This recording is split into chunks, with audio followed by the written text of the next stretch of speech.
Hello बच्चों, let's read the question. The accumulation of snow on an aeroplane wings may reduce the lift. Explain. Now the key concept for this question is concept of lifting force.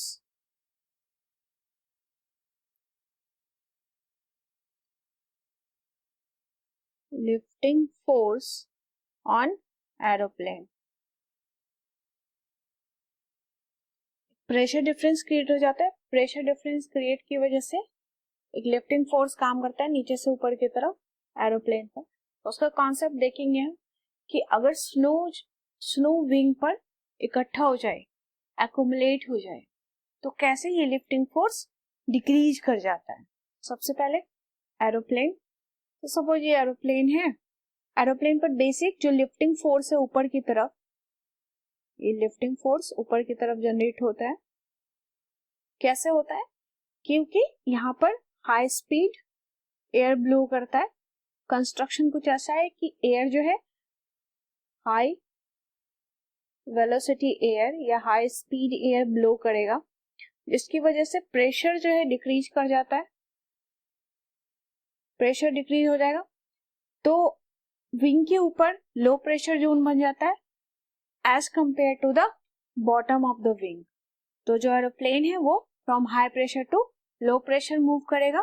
तो इसी pressure difference की वजह से एक lifting force नीचे से ऊपर की तरफ लगता है. This lifting force equal to difference in pressure. जितना ज्यादा डिफरेंस क्रिएट होगा प्रेशर में, यानी कि विंग्स के ऊपर जितना ज्यादा लो प्रेशर एरिया बन पाए तो उतना ही ज्यादा लिफ्टिंग फोर्स काम करेगा. तो ये difference in pressure into area. बात करते हैं कि अगर स्नो एक्युमुलेट हो जाए, सपोज ये विंग है, इसके ऊपर स्नो एक्युमुलेट हो जाएगा, तो क्या होगा? तो ये जो स्ट्रक्चर है विंग का, ये जो शेप है विंग का, ये चेंज हो जाएगा. शेप चेंज हो जाएगा स्नो की वजह से. जो विंग का शेप होता है इसको हम एरोफॉइल शेप कहते हैं. एरोफॉइल शेप कहते हैं. तो ये अब चेंज हो जाएगा अगर स्नो एक्युमुलेट हो गया है तो इससे क्या होगा कि एयर की जितनी वेलोसिटी होनी चाहिए, विंग का शेप क्या डिसाइड करता है कि एयर बहुत हाई स्पीड में ब्लो करे, तो एयर की स्पीड कम हो जाएगी. इसकी वजह से चेंज हो जाएगा शेप. तो एयर की जो वेलोसिटी है ये डिक्रीज कर जाएगी. मतलब जितना ज्यादा स्पीड में एयर ब्लो करना चाहिए, शेप पहले जो एरोफॉइल शेप था उसकी वजह से अब जो है शेप चेंज हो गया है, तो अब उतनी वेलोसिटी नहीं रह जाएगी एयर में. तो क्या होगा? अगर उतनी वेलोसिटी नहीं रह जाएगी तो लो प्रेशर उतना बन नहीं पाएगा, यानी कि प्रेशर डिफरेंस हमारा कम हो जाएगा. यानी कि प्रेशर डिफरेंस मतलब डेल्टा पी हमारा डिक्रीज कर गया है. तो जो फोर्स है दैट इज लिफ्टिंग फोर्स, इसकी वैल्यू भी रिड्यूस हो जाएगी. देख सकते हैं हम यहाँ.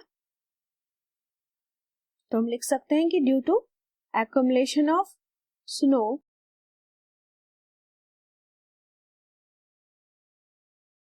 on the wings of aeroplane, the structure of wings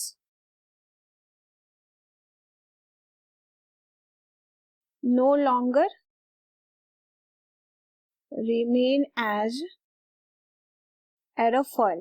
ये जो ओरिजिनल स्ट्रक्चर बनाया जाता है जिससे कि हाई वेलोसिटी विंड ऊपर से ब्लो कर सके, ये चेंज हो जाएगा.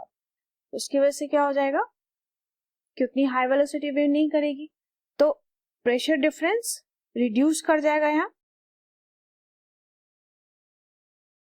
अब उतना ज्यादा लो प्रेशर एरिया बन नहीं पाएगा ना विंड के ऊपर, तो प्रेशर डिफरेंस जो है,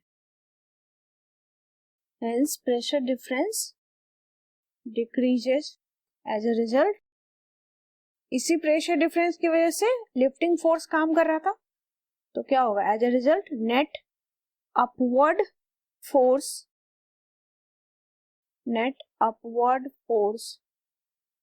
that is lifting force reduces.